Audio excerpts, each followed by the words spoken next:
우리는 해외여행을 통해 외국인들의 삶을 간접적으로 경험해 볼 수 있습니다. 어쩌면 우리가 해외여행을 좋아하는 이유 중에 하나일 텐데요. 하지만 반대로 여행객들을 통해 다른 나라의 문화를 배우는 사람들이 있습니다. 바로 비행기 승무원들이죠. 오늘 소개해드릴 사연은 아시아 나라들 중에 한국을 가장 좋아한다는 캐나다 승무원의 사연입니다. 과연 그녀에게는 무슨 일이 있었던 걸까요? 제가 대신해서 사연을 읽어드리겠습니다. 안녕하세요. 저는 현재 캐나다에서 승무원 일을 하고 있는 엠마라고 합니다. 몇 년 전 한 한국 승객으로부터 예상치 못한 선물을 받으면서 눈물을 펑펑 쏟았던 적이 있는데요. 아무에게도 말하지 않았던 그 이야기를 오늘 말씀드리려고 합니다. 더불어 제가 경험했던 아시아를 대표하는 세 개 나라인 한중일 승객들의 차이점도 말씀드릴까 해요. 우선 저는 승무원의 꿈을 매우 힘겹게 이루었습니다. 승무원이 되기 위해 필요한 능력들이 저에겐 없었어요. 물론 캐나다에서 항공 승무원이 되려면 고등학교 과정을 마치는 것 외에 특별한 학력 요구사항은 없긴 합니다. 하지만 대부분의 항공사가 항공 승무원 학교를 나온 사람들을 선호해 채용하는 경향이 있었죠. 물론 전 승무원 학교를 졸업하지 않았고요. 그러나 가장 큰 문제는 저의 약한 신체였습니다. 아무래도 승무원이라면 무거운 짐을 쉽게 나를 수 있어야 하잖아요.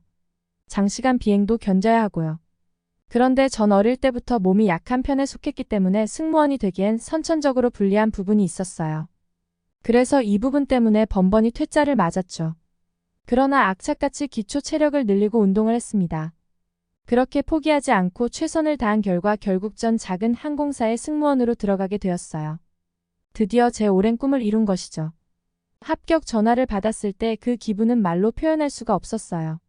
항공사가 작은 편이라 알아주는 곳도 아니었고 보수가 두둑한 편은 아니었지만 그래도 전 행복했고 만족했습니다. 또 연차를 쌓아 메이저 항공사로 이직할 계획이 있기도 했고요. 그렇게 경험을 쌓는다 생각하고 다니고 있었습니다. 앞으로 비행에서 펼쳐질 많은 일들이 기대되었죠. 하지만 그런 제 기대와는 다르게 매번 즐거운 일만 있는 건 아니었어요. 그 첫 경험이 바로 중국으로 가는 비행에서였죠. 저는 어느 날 중국행 노선을 배정받게 되었어요. 아시아는 처음이라 설렘 반 긴장 반이었습니다. 혹시나 저의 작은 행동이 승객에게 문제가 되는 걸 수도 있으니 중국의 문화도 공부했었죠. 그날은 기내가 꽉 찰 정도로 많은 승객들이 탑승했었습니다. 중국인들이 끝없이 들어왔죠. 차림새나 대화하는 분위기를 보니 그들은 아마 단체 관광객인 듯 했어요. 그때의 분위기와 냄새가 아직도 기억이 나네요. 그땐 여름이었습니다. 그런데 다들 씻지를 않은 건지 몸에서 이상한 냄새가 났어요. 우리는 애써 미소 지으려고 노력했지만 정말이지 미간이 절로 찌푸려지더군요. 왜인지 그날 운항이 쉽지 않은 여정이 될 것 같다고 생각했어요. 처음 비행기에 탑승한 손님은 한 중국인 가족으로 보이는 부모와 아들, 딸이었어요. 그들은 희한하게도 서로 떨어져 자리에 앉았습니다. 아마 애초부터 서로 떨어지게 좌석을 예매한 듯 했어요. 그런데 갑자기 우리에게 성큼성큼 걸어오더니 자기네들 좌석을 붙여달라고 생떼를 쓰더군요. 우리는 당연히 안 된다고 했죠. 그러자 그 부모는 순순히 자리에 돌아갔습니다. 다행이라고 생각하던 순간 한 부모가 갑자기 소리를 고래고래 지르며 우리를 부르더니 갑자기 비행기에서 뛰어내리겠다며 벨트를 풀고 난리를 치는 겁니다. 다른 승객들은 인상을 한껏 찌푸리고 빨리 해결하라는 눈빛을 보냈죠. 하지만 그들의 자리를 붙여줄 남는 좌석은 이코노미석에 있지 않았습니다. 우리는 잠깐만 기다려달라고 하고 우리끼리 회의를 했죠. 5분이라는 짧은 시간 동안에도 그들은 계속해서 큰 소리를 치며 자리를 바꿔주지 않으면 비상구를 열고 뛰어내릴 거라고 협박했어요. 결국 우리는 좌석을 업그레이드하여 옮겨주게 되었습니다. 당연히 주변 승객들로부터 항의도 들어왔고요. 우리는 그날 허리가 아플 정도로 사과 인사를 해야만 했습니다. 정말이지 힘들었던 기억이었어요. 중국인을 떠올리면 잊지 못할 또 다른 사건이 있어요. 오래전 일이지만 아직도 생생히 기억이 나요. 비행기 이륙 직전이었습니다. 갑자기 어디선가 바닥에 동전이 와르르 떨어지는 소리가 났어요. 우리는 깜짝 놀라 밖으로 나가보았습니다. 기내 복도엔 중국 동전이 흩뿌려진 듯 떨어져 있었어요. 이륙하기 전부터 이런 난관에 봉착하니 정말 당황스러웠죠. 이것이 불만의 표시인가 싶어서 황급히 달려가 물어보았어요. 필요한 게 있어서 이러는 건지 말이에요. 하지만 돌아온 그들의 대답은 황당하기 짝이 없었습니다. 이것이 그들의 관습이라고 했거든요. 이륙하기 전 안전한 운항을 빌며 던지는 행운의 동전 놀이라고 하였습니다. 웃기게도 그들은 이것을 모두 우리가 주었으면 한다고 했죠. 전 동료 승무원들을 바라보며 이 일을 어떻게 해야 할지 도움 요청의 눈빛을 보냈어요. 그녀들은 못마땅한 표정으로 이륙 준비까지 아직 시간이 남아있으니 그냥 동전을 줍자고 대답했죠. 그렇게 하는 수 없이 우리는 그들의 부탁을 들어주었습니다. 하지만 제가 동전을 줍는 와중에 정말 화가 났던 부분은 따로 있었습니다. 그것은 바로 우리를 대하는 중국인들의 태도였어요. 우리가 그들의 말도 안 되는 부탁을 들어주는 것을 고마워하지 못할 망정 오히려 당당한 태도였죠. 몸매를 평가하면서 치근덕대는 것은 물론이고 은근슬쩍 지나가면서 엉덩이를 만지는 등 희롱하는 모습까지 보이더군요. 정말이지 너무나 기분이 나빴습니다. 선배 승무원에게 이 부분을 읍소해보아도 어찌할 도리가 없다는 대답만 돌아왔어요. 정말 최악이었죠. 믿기지 않겠지만 그 이후에도 가끔 중국행 운항이 걸리면 늘 비슷한 상황이 펼쳐졌답니다. 비행기에서 금지된 요구를 무리하게 하는 것은 물론이고 좌석 사이사이 음식물을 흘려서 고생할 때도 많았어요. 운항 내내 이상한 채취와 그 음식물 냄새가 섞여 구역질이 날 것만 같았죠. 또 쓸데없는 고집을 부리는 승객을 만나면 답도 없습니다. 그는 굳이 자신이 가져온 라면을 먹겠다며 뜨거운 물을 달라고 했어요. 하지만 라면은 우리 기내에서 합법적으로 판매하고 있었습니다. 기내에서 판매하는 라면을 먹으면 된다고 말을 해도 어떻게 감히 승객의 말에 대꾸하냐며 그는 불같이 화를 냈어요. 하지만 단연간의 경험 결과 그들의 말을 그냥 들어주는 편이 편하더라고요. 그렇게 뜨거운 물을 내왔습니다. 그런데 그는 갑자기 제게 그 물을 부을 것처럼 협박하는 행세를 했어요. 실제로 몇 방울이 제 팔에 튀기도 했고요. 그는 제 표정과 태도 모든 게 마음에 안 든다며 집 들어갈 때 뒤를 조심하라며 무서운 협박까지 했습니다. 전 그때 정말이지 트라우마까지 생겼습니다. 이 사람들이 나에게 위해를 가할지도 모르겠다는 생각에 말이에요. 하여튼 중국인들은 원래 이런가 싶을 정도로 진상 고객들이 많았습니다. 얼마나 힘들었냐면 정상적인 중국인을 만나면 오히려 감사할 정도였어요. 오랜 시간 중국인들로부터 온갖 모욕을 당한 저는 퇴사까지 고민할 정도였습니다.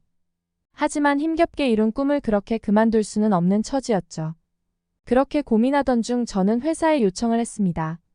도저히 중국인과 함께 비행할 수 없을 것 같다고 말이에요. 그 당시 저는 저에게 협박을 하던 중국인 때문에 트라우마가 생겨 제대로 일을 할 수가 없는 상황이었어요. 그렇게 심각성을 알게 된 회사는 저를 일본행 노선으로 변경해 주었죠. 솔직히 처음엔 얼떨떨했습니다. 또 아시아 나라 중 하나여서요. 혹시 중국과 같은 진상 승객이 많지는 않을까 걱정했어요. 이번에도 그런다면 정말 승무원을 관둘 각오가 되어 있었죠.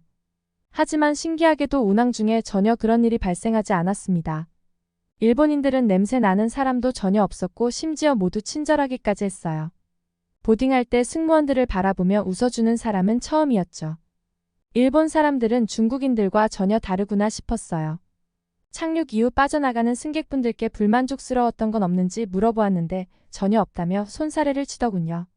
참 다들 유하고 착한 사람들이구나라고 생각했었죠. 하지만 그것은 제가 그들의 속내를 몰랐기에 가능한 생각이었습니다. 그 이후 충격적인 일이 벌어졌거든요. 전 그때까지만 해도 스스로 잘하고 있다고 생각하고 있었어요. 하지만 갑자기 어느 날 회사에서 컴플레인 들어온 게 있다며 절 부르더라고요. 최근에 실수한 기억이 전혀 없었기 때문에 이게 무슨 일인가 싶었죠. 내용은 별것도 아니었어요. 불친절했다거나 자기가 원하는 것을 해주지 않았다는 내용이었죠. 심지어 앞에서 이야기하면 충분히 그 승객의 요구를 들어줄 수 있는 내용도 있었어요. 그런데 일본인들은 앞에선 괜찮다고 하고 늘 이렇게 뒤늦게 말하더군요. 그런 컴플레인이 비행할 때마다 들어왔어요. 정말이지 어이가 없었죠. 일본 노선으로 바꾼 이후에는 하루에 한 번은 꼭 컴플레인이 들어왔습니다. 앞에서는 모두 괜찮다고 하면서 웃기 때문에 누가 적었는지도 모르겠고 참 답답해요. 매번 들어오는 컴플레인 때문에 전 결국 페널티를 받게 되었고 승진이 어려워지고 말았습니다.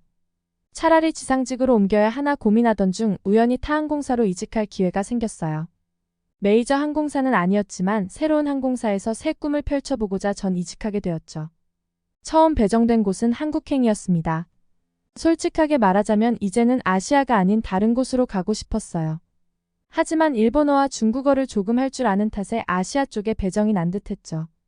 그런데 한국 승객들과 첫 운항을 시작한 날, 전 제가 생각했던 것과는 너무 다른 상황들이 펼쳐져 놀랄 수밖에 없었어요.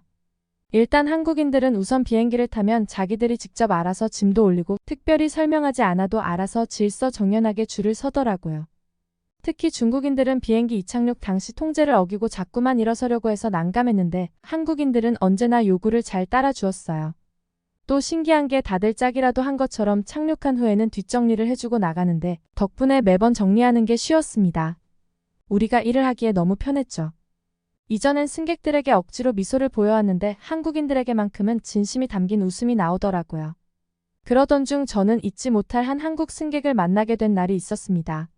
그날은 12월 24일 크리스마스 이브였어요. 비상구 앞에 앉아 손님과 마주 보고 있었죠. 그런데 유독 그날따라 제가 힘이 없어 보였나 봅니다. 갑자기 한 중년 승객이 제게 말을 걸더군요. 내일이 크리스마스인 걸 알고 있냐고 말이에요. 전 고개를 끄덕였죠. 그러자 그는 무언가를 생각하는 듯 말이 없었어요. 저도 힘들어서 반쯤 정신이 나간 채로 있었고요. 그렇게 시간이 흘러 도착지에 도착하고 모든 승객들이 빠져나가고 있었습니다. 하지만 그 중년 남성은 나가지 않았고 전 그에게 분실물이 있는지 물어보았죠. 그런데 그는 갑자기 제게 시계를 보여주더라고요. 시계를 보자 12시 5분이었죠. 그리고 그는 갑자기 가방에서 포장지로 포장된 선물을 꺼내며 메리 크리스마스라고 했어요. 저는 마치 뭐에 홀리기라도 한 듯 선물을 건네받았습니다. 그리고 저도 모르게 눈물이 하염없이 나왔어요. 당시 이직한 항공사에서 텃세가 조금 있어서 너무 힘들었고 그날 신체적으로도 힘든 상태였는데 갑작스러운 선물에 마음이 사르르 녹고 위로받은 기분이었거든요.